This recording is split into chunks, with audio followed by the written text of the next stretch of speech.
Assalamualaikum warahmatullahi wabarakatuh. Alhamdulillahirabbil alamin. Kita bersyukur kepada Allah Subhanahu wa taala yang telah melimpahkan rahmat hidayahnya kepada kita semua, sehingga pada kesempatan hari ini kita dapat berjumpa di channel Tombo Ati dalam keadaan sehat. Bagi yang sudah sehat dan bagi yang masih sakit, kita doakan semoga segera diangkat penyakitnya oleh Allah Subhanahu wa taala, sehingga kita untuk beribadah lebih nyaman lagi, lebih khusyuk lagi. Amin amin ya rabbal alamin. Dan sholawat dan salam mudah-mudahan tercurahkan kepada junjungan kita Nabi Agung Muhammad sallallahu alaihi wasallam.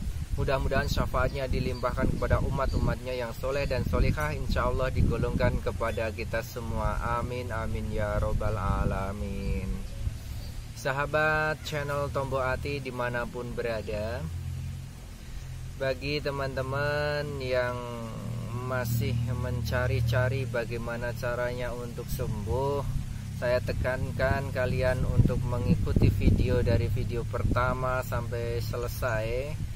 Maka kalian akan mengikuti terapinya di situ, tata caranya dari bangun tidur sampai tidur, dan diterapkan selama 41 hari. Maka rasakan hasilnya nanti setelah kalian melaksanakan terapi. Mungkin 1 hari, 2 hari, 3 hari sudah merasakan perubahannya, 11 hari sudah merasakan normalnya, tinggal memantapkan sampai 41 hari. Teman-teman jangan lupa pola makan, pola pikir, pola hidup sehat, itu yang harus kalian rubah. Dan juga kalian tetap bersyukur kepada Allah Subhanahu wa taala.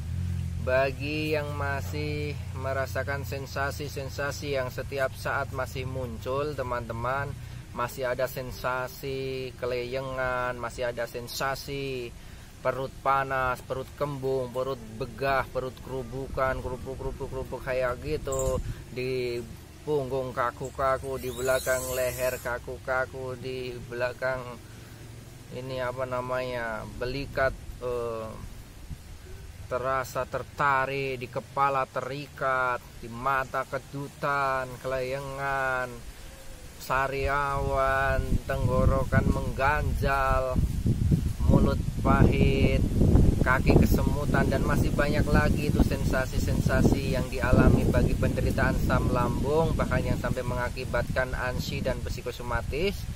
Takut mati, takut melihat bendera putih, takut mendengarkan burung didudui dan lain sebagainya, takut mendengarkan ambulan, mendengarkan detak jantung sendiri saja takut, jantungnya berdebar kencang gitu.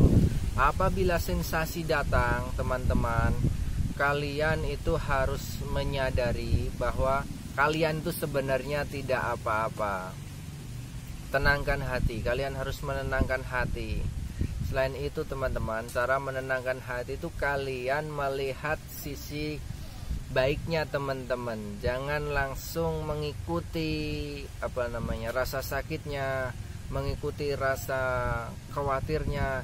Itu coba kalian tepis sedikit demi sedikit dan kalian langsung fokus kepada sesuatu. Misalnya fokus kepada tangan. Subhanallah, tanganku masih bisa bergerak ya ini. Nah, mensyukuri nikmat itu.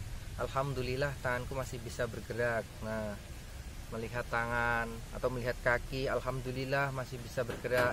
Terus tarik napas yang panjang.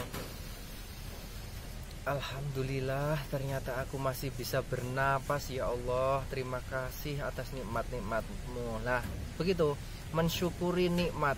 La ing syakartum la azidanakum wala ing kafartum inna ada bila sadid. Barang siapa yang bersyukur atas nikmat-nikmat Allah, itu kalian akan atau kita akan dilipat gandakan atau akan diberi lagi nikmat-nikmat Allah. Tapi barang siapa wala ing kafartum, ingkar kepada nikmat-nikmat Allah, inna ada bila sadid, maka sesungguhnya azab Allah itu sebenarnya sangat pedih. Oleh karena itu kita syukuri, mulai dari bangun tidur kita bersyukur dan berterima kasih kepada Allah. Aku sangat-sangat gembira dan bahagia. Aku sehat sempurna. Atas izinmu kesehatanku menjaga diriku untuk tetap hidup dan panjang umur. Itu penting. Diulang-ulangi afirmasi-afirmasi positif. Kalimat-kalimat positif itu harus diterapkan supaya masuk ke alam bawah sadar dan merubah mindset kalian. Merubah mindset kalian bahwa saya sebenarnya tidak apa-apa. Kalau kita sadari ternyata walaupun kita takut mati setiap hari, ternyata kita tidak mati-mati. Alhamdulillahirabbil alamin, kita bersyukur kepada Allah. Kematian itu sudah ditentukan oleh Allah Subhanahu wa taala, teman-teman. Jadi mati itu tidak ada hubungannya dengan sakit menurut saya. Sakit ya sakit, mati ya mati. Banyak orang yang meninggal di dunia ini itu tanpa sakit, banyak. Orang yang meninggal tanpa sebab sakit atau tanpa sebab ini, kalau waktunya meninggal itu sudah ditentukan, maka kita akan mati. Kalau waktunya masih hidup, walaupun kita sakit, kita akan tetap hidup. Oleh karena itu kita syukuri, kita nikmati, kita melakukan ikhtiar, kita berusaha mencari obat ke sana kemari. Tidak harus kita itu tidak boleh ketergantungan kepada sesuatu kecuali hanya kepada Allah Subhanahu wa taala. Kita serahkan diri kita. Inna sholati wa nusuki wa mayahya wa mamati lillahi rabbil alamin. Kita serahkan jiwa, raga kita kepada Allah Subhanahu wa taala, hidup dan mati kita kepada Allah Subhanahu wa taala, ibadah kita kepada Allah Subhanahu wa taala. Kita dekatkan diri kepada Allah Subhanahu wa taala. Jadi kita ikhtiar mencari obat kepada dokter, kita ikhtiar mencari obat menggunakan herbal tertentu. Kita ke hipnoterapi misalnya, kita ke tukang ruqyah misalnya, itu boleh-boleh saja. Ada yang ke hipnoterapi, ada yang ke tukang ruqyah, ada yang ke dokter, ada yang ke psikiater, ada yang ke dokter jiwa dan lain sebagainya. Itu banyak caranya, tapi hanya Allah yang menyembuhkan. Wa idza maristu fahuwa yasfin. Jika kita sakit, maka Allah yang akan menyembuhkan. Kita hanya bisa berikhtiar. Kita tidak boleh ketergantungan kepada obat. Kita tidak boleh ketergantungan kepada dokter. Kita tidak boleh ketergantungan kepada hipnoterapi. Kita tidak boleh ketergantungan kepada selain Allah. Tidak boleh. Hanya satu-satunya Allah. Kalau kita sudah mentok, kita harus ke Allah. Sebelum mentok pun pertama kali seharusnya kita harus ke Allah Subhanahu wa taala. Agar apa? Agar kita tenang di sini, teman-teman. Kalau kita tergantung selain Allah, kita tidak akan tenang.